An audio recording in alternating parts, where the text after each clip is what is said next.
J'ai appuyé sur la détente sans un battement de cils, le canon de l'arme encore chaud contre ma paume moite, et le vice-président s'est effondré comme une marionnette dont on coupe les fils, son regard vitre fixé sur le plafond orné de moulures du palais de l'Élysée.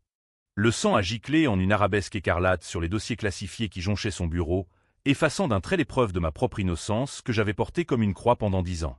Et dans ce silence assourdissant, brisé seulement par le tic-tac de l'horloge impériale, j'ai enfin respiré. La vengeance n'est pas un plat qui se mange froid, c'est un poison qu'on administre goutte à goutte, jusqu'à ce que la victime implore la mort. Paris, cette ville des lumières qui masque si bien ses ombres, m'a vu naître et me briser, 2 fois. Je m'appelle Alexandre Duval, et si mon nom ne vous dit rien, c'est normal. Pendant une décennie, j'ai été l'ombre de Laurent Moreau, le vice-président du Conseil d'État, cet homme charismatique au discours ciselé qui faisait trembler les couloirs du pouvoir comme un orage d'été sur la Seine. On me appelait l'homme de l'ombre, un surnom flatteur qui cachait la vérité amère. J'étais son bouc émissaire, son hôte de bas de page, comme il me l'avait craché au visage ce soir fatidique de 2018, dans les entrailles enfumées d'un bistrot du Marais. Tout avait commencé innocemment, ou du moins c'est ce que je me disais pour dormir la nuit. J'étais jeune alors, frais émoulu de Sciences Po, avec des rêves de gloire républicaine et une ambition qui brûlait comme une cigarette allumée à l'envers. Laurent m'avait repéré lors d'un séminaire sur la transparence administrative, ironie du sort, et m'avait offert un poste d'assistant spécial. Tu as l'œil, Alexandre, et la discrétion d'un jésuite, m'avait-il dit en serrant ma main, ses yeux bleus perçants comme des lames de guillotine. J'avais plongé tête la première dans son monde. Les réunions secrètes à Matignon, les dîners avec des industriels au sourire carnassier, les fuites contrôlées dans la presse pour discréditer un rival. C'était exaltant, grisant, comme si j'étais le co-auteur d'une pièce de Molière où les intrigues se nouaient dans l'ombre des lustres en cristal. Mais les ombres s'allongent et les secrets pèsent. En 2015, lors d'une crise budgétaire qui menaçait de faire chuter le gouvernement, Laurent s'était retrouvé impliqué dans un scandale de détournement de fonds européens. Des millions d'euros destinés à la rénovation des banlieues avaient atterri dans les poches de sociétés écrans liées à sa belle famille. Il paniquait, je le voyais à la façon dont il serrait son verre de cognac jusqu'à ce que ses jointures blanchissent. « Alexandre, mon ami, tu es le seul en qui j'ai confiance », m'avait-il supplié un soir pluvieux, dans son appartement haussmannien surplombant les Tuileries. « Garde ces documents pour moi. Si jamais. Dis que c'est toi qui les as signés. Une formalité, un prêté pour un rendu. » J'avais accepté. Pas par loyauté aveugle, mais par une illusion d'appartenance. J'étais son protégé, son fils spirituel. Gagner du temps pour lui, c'était investir dans mon avenir. Les papiers en question, des contrats bidons, des transferts occultes, je les avais cachés dans un coffre-fort à mon nom, à la Banque de France. Et quand l'inspection générale des finances avait frappé, en pleine nuit d'octobre, ce fut moi qu'ils avaient emmené menottes au poignet, sous les flashs des paparazzis qui hurlaient « corruption au sommet ». Laurent, lui, avait tenu une conférence de presse impeccable le lendemain, les yeux humides de crocodile. C'est une trahison impardonnable. Duval était comme un frère, mais la République exige la vérité. Les mois suivants furent un cauchemar kafkaïen. Emprisonné à la santé, je voyais les rats danser sur les barreaux de ma cellule pendant que les journaux me dépeignaient en Judas de la République. Ma femme, Élise, m'avait quitté, emportant notre fille de 5 ans et la moitié de nos économies. Je ne peux pas élever un enfant avec un menteur, avait-elle écrit dans une lettre pliée en 4. Mes parents, des instituteurs de province, avaient coupé les ponts, honteux. Seul un avocat commis d'office, un vieil os de sèche nommé Maître Lefebvre, avait plaidé ma cause, arguant d'une erreur administrative. Mais les preuves étaient accablantes. Mon nom sur les documents, mes retraits bancaires suspects. J'ai écopé de 7 ans, dont 3 effectifs, pour abus de biens sociaux et faux en écriture. Libéré sur parole en 2020, la pandémie faisait rage dehors, et Paris était un fantôme masqué. J'avais 40 ans, un CV taché d'indélébile, et une rage qui couvait comme un feu de tourbe. J'ai trouvé refuge dans un studio exigu du 18e arrondissement, près de Montmartre, où les artistes maudits venaient autrefois noyer leur spleen dans l'absinthe.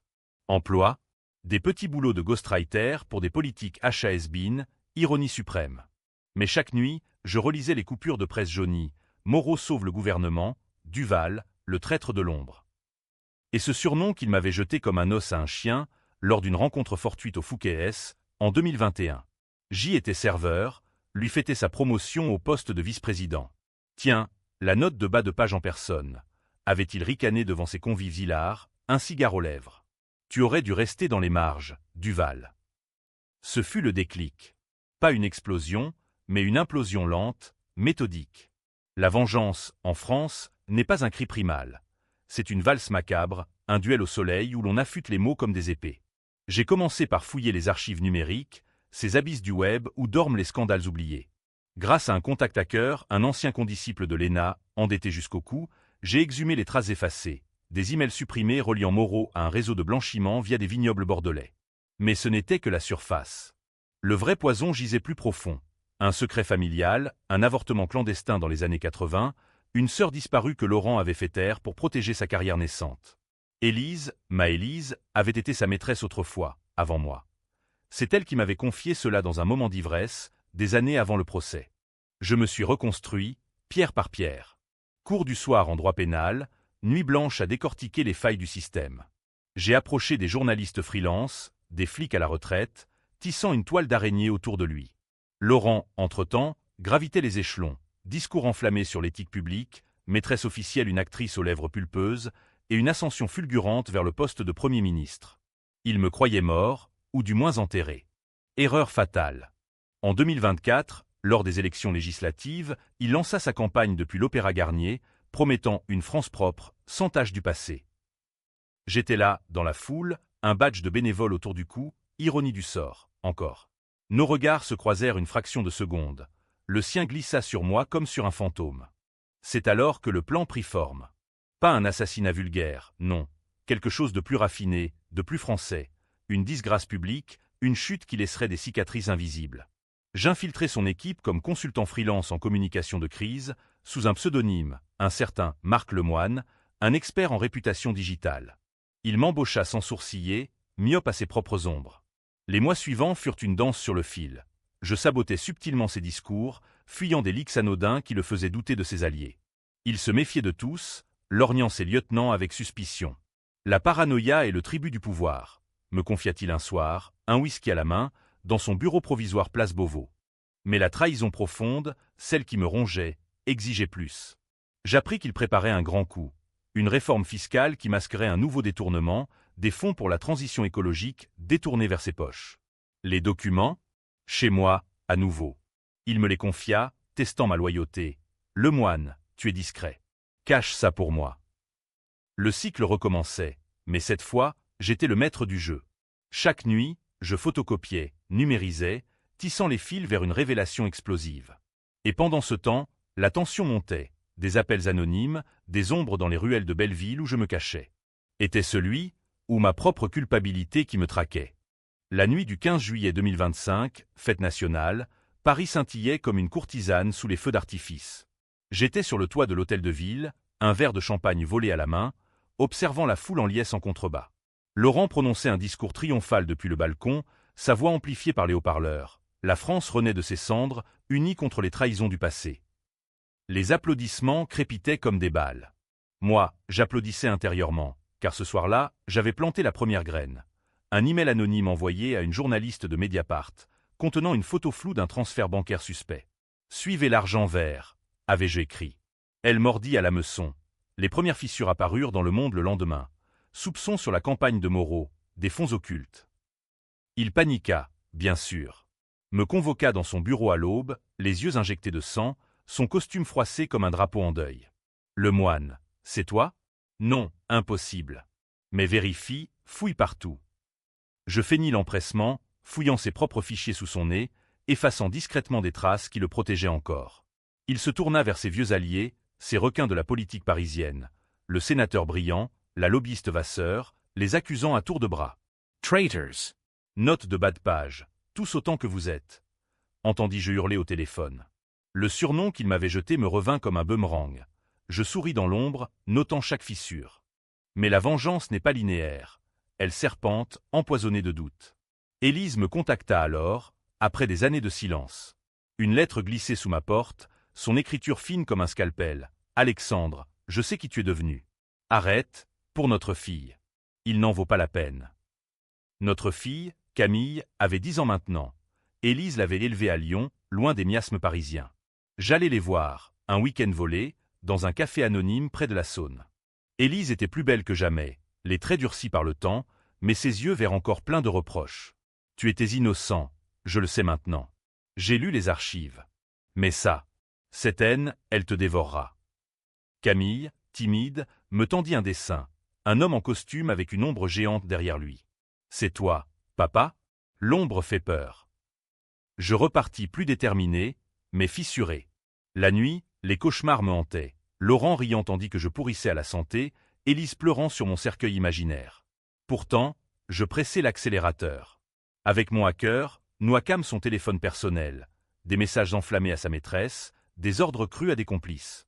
Le clou, une conversation enregistrée où il avouait l'avortement forcé de sa sœur, un mal nécessaire pour sa carrière. Elle était faible, Alexandre. Comme toi. Je l'avais, ce monstre nu, dépouillé de son vernis républicain. La campagne électorale s'emballa en septembre.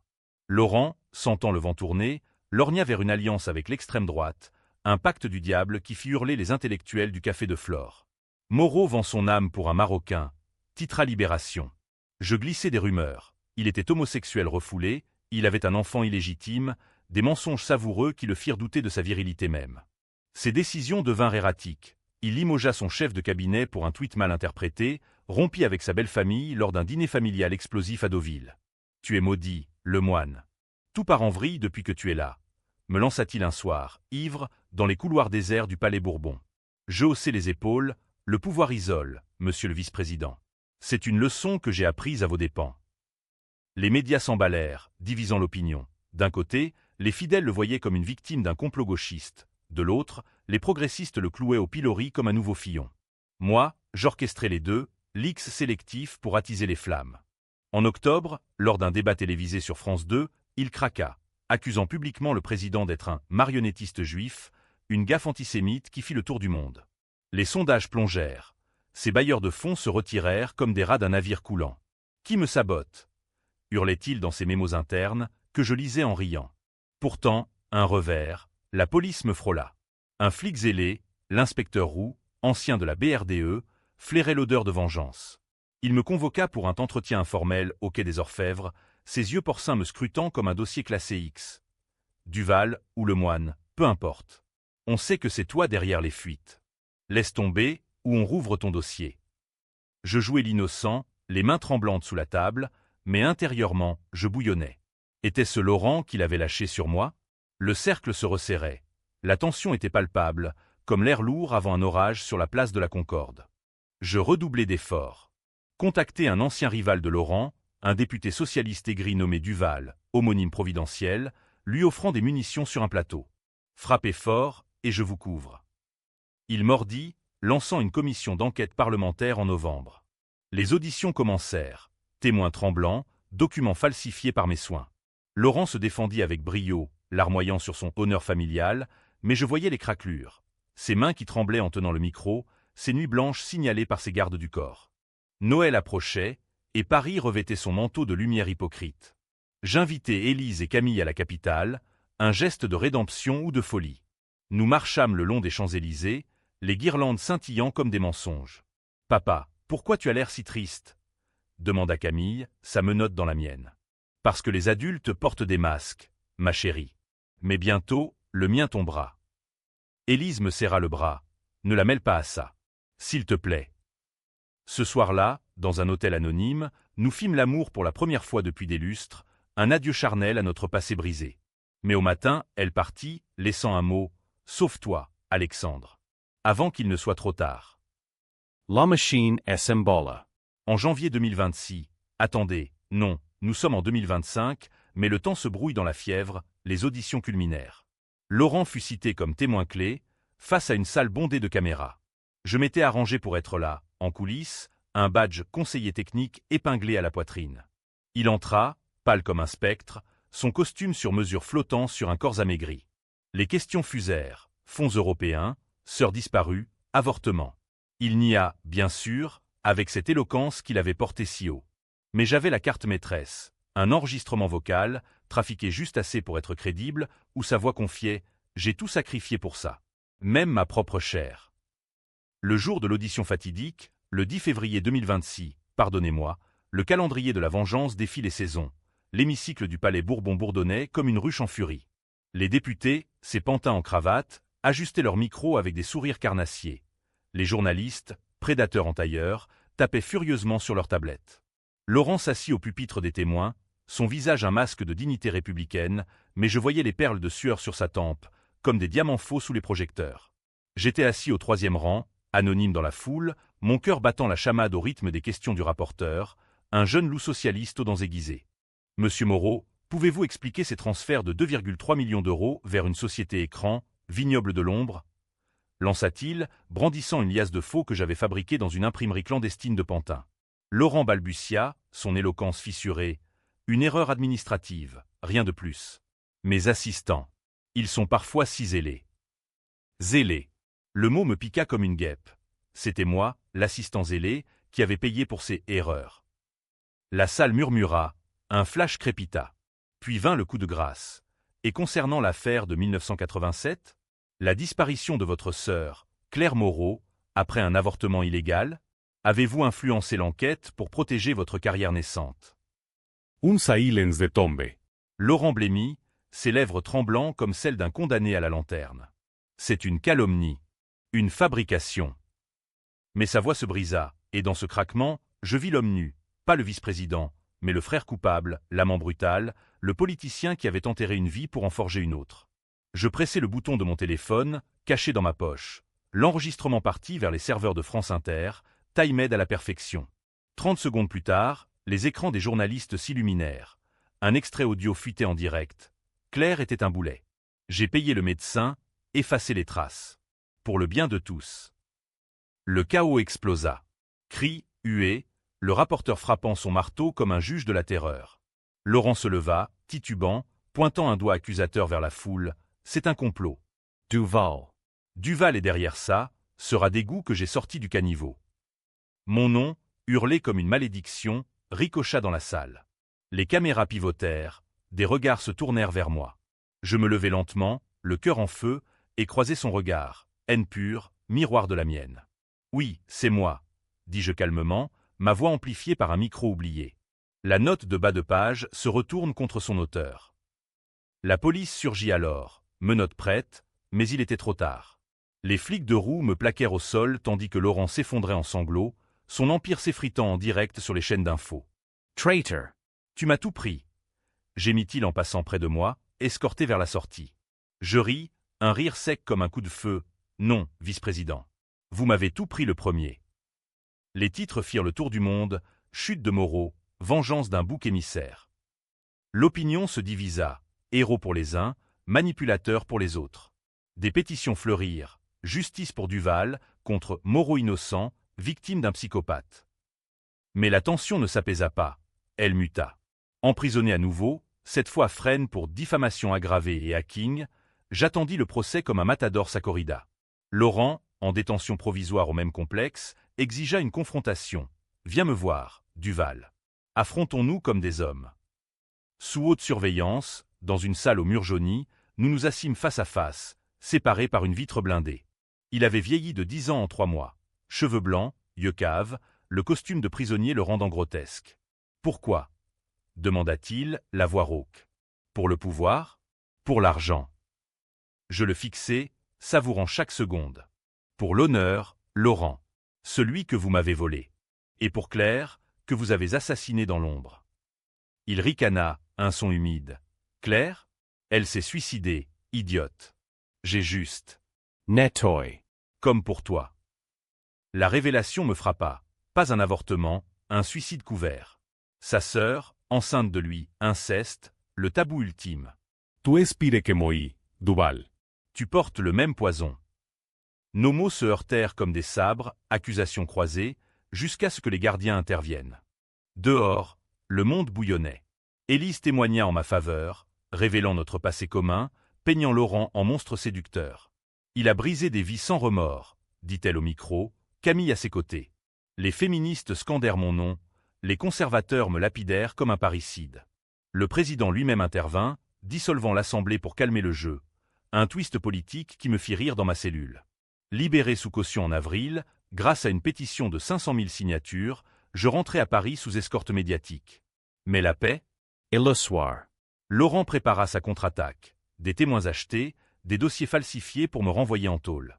La nuit du 5 mai, anniversaire de la victoire de 1945, je reçus un appel anonyme. Il prépare un deal avec la justice. Immunité contre ton silence éternel. C'était Roux, le flic, passé de l'autre côté par remords ou chantage.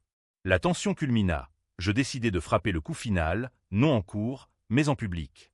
Un gala à l'Élysée, pour la transparence républicaine, summum de l'hypocrisie. J'y fus invité comme réformé repenti, un coup de pub pour le gouvernement. Laurent y serait, auréolé d'un non-lieu partiel. Je passai la soirée à aiguiser mon arme. Pas un pistolet, mais un dossier USB, bourré de preuves irréfutables, enregistrements originaux, témoignages de la sœur d'un médecin défunt. Habillé d'un smoking impeccable, je glissai l'objet dans ma poche, le cœur battant comme un tambour de la garde républicaine. La salle scintillait, lustre en cristal, robe de couturier, rire fin. Laurent, au centre, toastait avec le président, à une France sans ombre.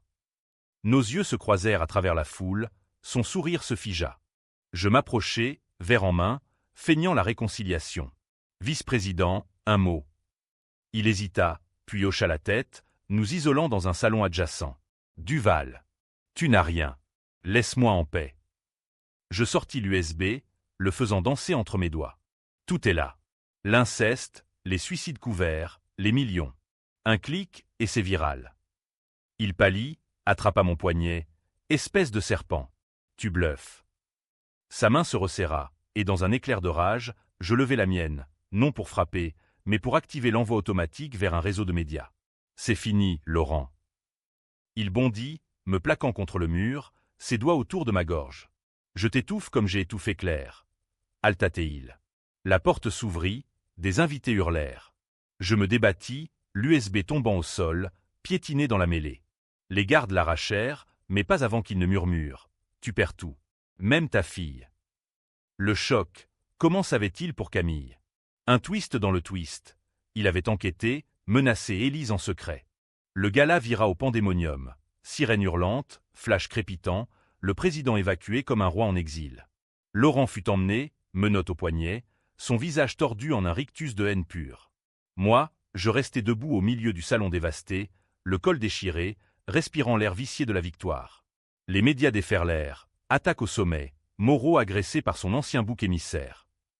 L'USB piétiné, sauvé par un valet opportuniste qu'il avait ramassé, un jeune de banlieue reconnaissant en moi le héros des opprimés. Les fichiers fuitèrent à minuit, inceste avoué, suicide maquillé, un réseau de corruption tentaculaire reliant Matignon à des oligarques russes. La France s'embrasa, manifestation place de la République, édito enflammé dans le Figaro, la vengeance justifie-t-elle le chaos? Les jours suivants furent un tourbillon. Interrogatoire interminable au 36 quai des Orfèvres, où Roux, désormais allié, me couvrit, légitime défense, monsieur Duval. Il vous a attaqué. Élise vint me chercher, Camille dans les bras, ses yeux rougis. C'est fini. Je la serrai, sentant pour la première fois depuis des lustres une chaleur humaine. Presque. Mais Laurent, de sa cellule, contre-attaqua. Une lettre ouverte au président, accusant un complottionniste, sa gaffe antisémite recyclée, amplifiée par des suprémacistes en ligne. L'opinion se scinda violemment. Pétition pour sa libération, Moreau, martyr de l'État profond, contre-manifestation, justice pour les victimes de Moreau. Même le Vatican s'en mêla, un cardinal français dénonçant ma vengeance païenne. Je devins une icône controversée. Interview sur CNews où l'on me traitait de justicier, débat sur France Culture où j'étais disséqué comme un monstre de Frankenstein. Duval incarne le mal français, l'ambition rance, la rancune éternelle, tonna un philosophe au Figaro. Pourtant, les preuves tinrent. En mai, le procès de Laurent s'ouvrit au tribunal de Paris, une arène bondée où les avocats s'entre-déchirèrent comme des gladiateurs. Je témoignai, voix ferme, déroulant le fil de la trahison, les documents cachés, le bouc émissaire, le surnom humiliant. Il m'a appelé note de bas de page, votre honneur. Aujourd'hui, c'est son épitaphe. La salle gronda. Laurent, en boxe, me foudroya du regard. Son avocat, un requin de la place Vendôme, contre-attaqua. Monsieur Duval est un mythomane vengeur. Il a fabriqué les preuves, motivé par un adultère refoulé avec Madame Moreau. Le twist, il produisit des photos, moi et Élise, enlacées en 2010, avant mon mariage. Elise? Sa belle-sœur, nièce de sa femme. Un inceste croisé, une toile d'araignée familiale tordue. La cour murmura, les jurés échangèrent des regards sceptiques. Était-ce vrai? Élise avait-elle été sa complice, ou une victime de plus? La tension culmina lors de la plaidoirie finale. Laurent, autorisé à parler, se leva, palmé droit. J'ai péché, oui. Mais Duval? Il est le diable en costume. Il a tué ma sœur en me forçant à l'avouer. Il tuera sa propre famille par sa soif de sang. Un mensonge éhonté, mais efficace. Des doutes s'insinuèrent. Moi, dans la salle des témoins, sentis le sol se dérober. Avais-je franchi la ligne? La vengeance, ce vin capiteux, m'avait-elle enivré au point de devenir le monstre que je chassais? Le verdict tomba le 15 juin, jour de la fête de la musique, coupable sur tous les chefs, 20 ans de réclusion pour corruption, homicide involontaire et abus d'autorité. La foule dehors explosa, cris de joie, bouteilles lancées, sirènes noyées dans le tumulte. Laurent fut traîné dehors, hurlant « Duval, tu paieras dans l'au-delà ». Je sortis par une porte dérobée, Élise m'attendant dans une voiture anonyme. « On fuit à Lyon », murmura-t-elle. Camille dormait sur la banquette arrière. Pour la première fois, je vis un futur, pas de gloire, mais de silence, de reconstruction. Mais le chaos trao n'était pas fini. Le soir même, un colis anonyme, une enveloppe Kraft, postée de Fresnes. Dedans, une lettre de Laurent. « Tu crois avoir gagné ? Lis ça. » Un rapport médical, daté de 2015. Mon ADN sur un cheveu trouvé dans la chambre de Claire, lors d'une « visite » que j'avais oubliée. Un flirt adolescent, étouffé par Laurent pour protéger la famille. Twist final. J'étais complice involontaire, porteur du même poison. Pire, Camille n'était pas ma fille biologique, mais celle d'un amant d'Élise, un secret que Laurent avait exhumé pour me briser. La nuit, je marchais seul le long de la Seine, les lumières dansant sur l'eau comme des spectres. Vengeance accomplie, mais à quel prix? J'avais mis fin à sa carrière, oui, mais la mienne? Un sacerdotes. Étais-je héros ou vilain? La France, ce théâtre cruel, ne tranchait pas. Elle débattait, éternelle. L'aube se leva sur un Paris brumeux, le 16 juin 2026, et avec elle, le vrai dénouement. Les journaux titraient en une « Moreau en cage, la fin d'une ère ». Mais les forums en ligne bouillonnaient de théories. Duval est un agent du Mossad, c'est un coup du Kremlin contre l'Europe. J'éteignis mon téléphone, ce serpent venimeux, et embarquai dans le TGV pour Lyon avec Élise et Camille. Le train filait à travers la campagne bourbonnaise, ses champs de blé ondulants comme des vagues de regrets. Élise posa sa tête sur mon épaule. On recommence à zéro. Laisse le passé à Paris. Camille, dessin en main, traçait un nouveau portrait, un homme sans ombre, marchant vers un soleil levant. À Lyon, nous louâmes une maison modeste dans le Vieux-Lyon, près des Traboules où se cachaient jadis les résistants. J'ouvris un cabinet de conseil en éthique publique, ironie, encore, écrivant des rapports anonymes pour des ONG sur la transparence. Les nuits étaient paisibles, bercées par le Rhône, mais les ombres persistaient. Lettres de menaces de fans de Laurent, appels de journalistes avides. Monsieur Duval, une vengeance justifie-t-elle la division nationale? Je raccrochais, me demandant si oui. La France, ce pays de passion contenue, s'était scindé en deux. Les duvalistes, voyant en moi un justicier des bas-fonds, et les mauroyens, pleurant un homme lynché par la meute-wok. Un an passa ainsi, en apparence serein. Puis, en juillet 2027, le twist ultime frappa comme un coup de poignard dans le dos. Un soir d'orage, la télévision diffusa un documentaire choc, Les ombres de l'Élysée. Réalisé par une enquêtrice tenace, il révélait non seulement les crimes de Laurent, mais un réseau plus vaste, impliquant le président lui-même dans les détournements. Et moi, présenté comme le déclencheur, mais aussi comme un rouage. Des flashbacks montraient mes propres erreurs à l'ENA, des fuites mineures que j'avais commises pour plaire à Laurent. Duval n'est pas une victime. Il est un survivant calculateur, commentait l'expert.